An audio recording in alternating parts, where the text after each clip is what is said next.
బాబాయ్. మా అన్న కొడుకు సుశీల. రా బాబు. నీ పేరేమిటి? నా పేరు కృష్ణ. అమ్మా అమ్మా, బాబాయ్ వచ్చాడు.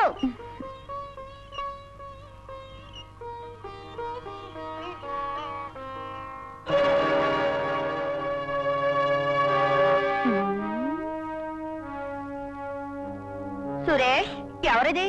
మా మేనత్త కూతురు సుశీల వదినా. ఓహో, ఆ మహా ఇల్లాలి కూతురా? అమ్మా అమ్మా. అమ్మ చెల్లాయి పూడి కోసం పిఠాపురం వెళ్ళింది తమ్ముడు. ఆమె ఇప్పుడప్పుడే రాదు. అన్నయ్య, అత్తయ్య చనిపోయింది. ఆమె ఆత్మశాంతి కోసం ఆమెకిచ్చిన మాట కోసమే ఈ దరిద్రాల్ని పెళ్లి చేసుకొచ్చాం. ఏంటో మాటలు? మాటలు కావండి, మనసులో రగులుతున్న మంటలు. నా ఒక్కగానొక్క చెల్లెల్ని సురేష్కిచ్చి పెళ్లి చేస్తే ఆస్తిలో ఆస్తి కలుస్తుందని, అందరం ఒకే ఇంట్లో ఆనందంగా ఉంటామని ఎన్నో కలలు కన్నాను. ఇలా చేసి మీ తమ్ముడు నా కలలన్నీ కల్లలు చేశాడు. అందరం ఎక్కవలసిన వాడు అధపాతాళంలో పడిపోయాడు. అందుకు మీరేం బాధపడక్కర్లేదు వదినా. అవును వరం, విధంగా ఎలా ఉంటే అలా జరుగుతుంది.